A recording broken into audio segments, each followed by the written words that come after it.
So Caitlin Clark, the Caitlin Clark thing has taken over. The Caitlin Clark hashtag has absolutely taken over. And if we're being real, the Caitlin Clark hashtag is killing it. They are absolutely it's killing it. That from anywhere hashtag. Unrivaled just pulled a move nobody saw coming. They're promoting their league with Caitlin Clark's brand. Yes, that Caitlin Clark, the one who turned them down and chose the WNBA instead. The same player they're now directly competing with for attention, fans, and eyeballs. And somehow, it gets wilder. So, they're basically borrowing Nike's From Anywhere energy, dropping the CC22 logo all over their content, and, pushing it like it's their own. In the process, their players are basically walking ads for an athlete who, honestly, passed on their offer without even a second thought. It's bold, it's borderline unbelievable, and honestly, the confidence here is kind of insane. But, yeah, this is where the story actually starts to get interesting. Nike have done a really good job at this. And if you guys haven't seen, the unrivaled Breeze team, a team that has Paige Beckers on it, is promoting the hashtag. Is this genius marketing or an all-time reach? Because once you really look at it, this whole situation gets uncomfortably wild. What happened here isn't just a harmless social post. It's layered, messy, and honestly kind of embarrassing if you zoom out for 2 seconds. So here's the setup. Breeze Basketball Club, one of Unrivaled's teams, drops content pushing the From Anywhere slogan. You know the slogan, the Nike one, the one that's basically inseparable from Caitlin Clark at this point. And in the video, Cam Brink draining shots, CC22 logos everywhere, Nike branding splashed wall to wall like it's a commercial they forgot to invoice. And before anyone says it, yes, Cam Brink and Kate Martin are on that team. Yes, they're Caitlin's friends. No, that doesn't magically make this normal. Because friendship doesn't erase optics, and the optics here are insane. Unrivaled spent months chasing Caitlin Clark. They offered money, they offered equity, they pitched her on being the face of the league, and Caitlin looked at all of it and said, I'm good. She chose rest. She chose the WNBA. She chose literally anything other than Unrivaled. And now Unrivaled's team is casually using her branding to market their product, like that rejection never happened. That's not support. That's your ex posting vacation photos from the places you introduced them to after the breakup. And sure, people are brushing it off like, Nike probably told them to post it, or it's just friends supporting friends, or you're reading too much into it. But if this were any other industry, we'd call it what it is, self-sabotage. You're promoting the biggest star in women's basketball, who does not play in your league, while trying to convince fans your league matters. Every time someone sees that CC22 logo, they're not thinking about Breeze. They're not thinking about Unrivaled.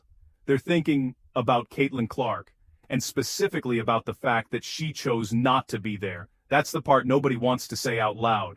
Nike, on the other hand, played this perfectly. Let's be clear, the From Anywhere campaign didn't just magically go viral. This was coordinated. Paid athletes, paid creators, paid partnerships everywhere. Nike took Caitlin's range, her confidence, her deep threes, and turned it into a movement. That's elite branding. So elite that even a rival league is accidentally advertising it for free.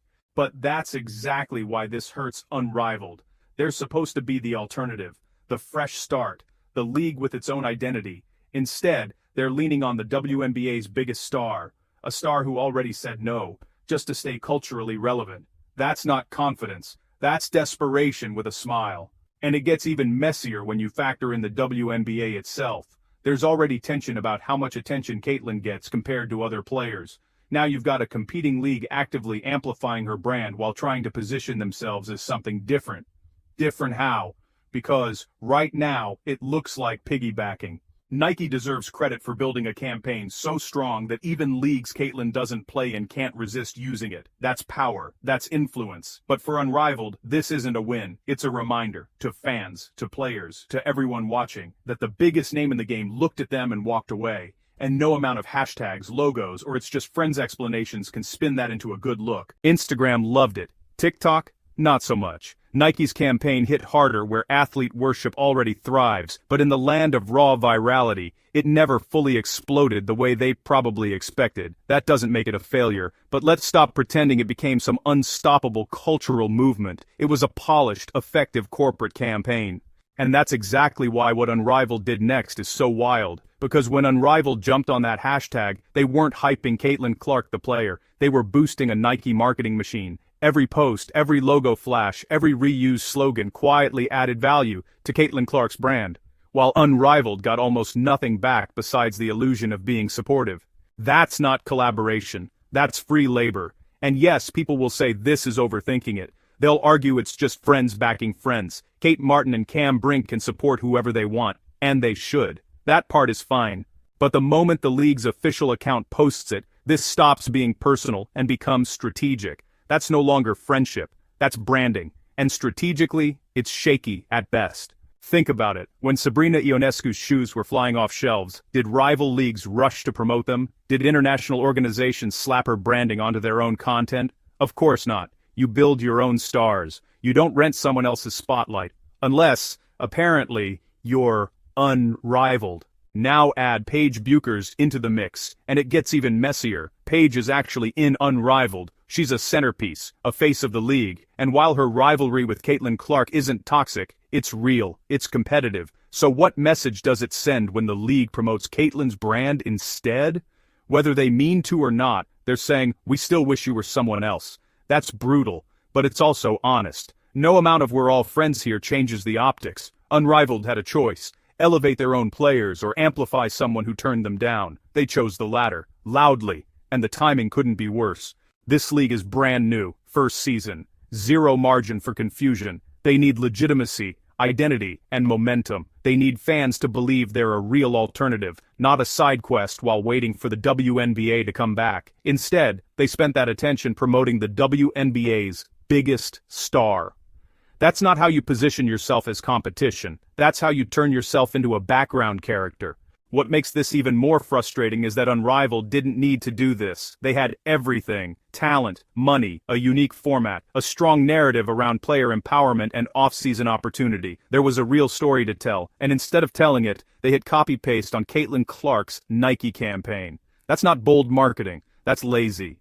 The From Anywhere slogan works for Caitlin because it's real, it's her game, it's her identity. But when everyone else borrows it, it loses meaning. It turns into a trend instead of a truth, and that's exactly what happened. Unrivaled didn't ask what this said about their brand. They just chased what was hot. Marketing 101 says you don't promote your competition, directly or indirectly. You create your own lane. You highlight the people who chose you. You build something distinct. Unrivaled did the opposite. The irony is painful. Their whole pitch was being different from the WNBA. Better pay, more respect, more player control. Then they turn around and lean on the WNBA's biggest star for relevance. That's not differentiation, that's dependency. And if Nike coordinated this, that makes it worse. That means Unrivaled willingly signed off on becoming a billboard for a player who rejected them because a bigger brand asked. That's not partnership, that's being used. Competitively, it's self-sabotage. Unrivaled needs attention now, they need eyeballs now, but every time they boost Caitlin Clark's brand, they're reminding fans exactly where the biggest star in women's basketball actually plays.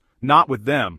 Other leagues understand this instinctively. You promote your own. You protect your ecosystem. You don't hand free advertising to your competition. Somehow, Unrivaled missed that lesson and turned their teams into walking CC22 ads. But that doesn't mean the decision was smart. It was a textbook example of how not to build a rival league. You don't validate what you're competing against. You don't spotlight what you don't have. You build your own moments, your own stars, your own story. Unrivaled failed to do that here. Instead, they proved they'll promote anyone's brand except their own. Caitlin Clark is cashing Nike checks, smiling somewhere, and Unrivaled is left wondering why the conversation keeps drifting away from their actual league. If this is the strategy, they're going to need more than talent to stay relevant, like subscribe and stick around. Because sometimes leagues roast themselves better than anyone else ever could.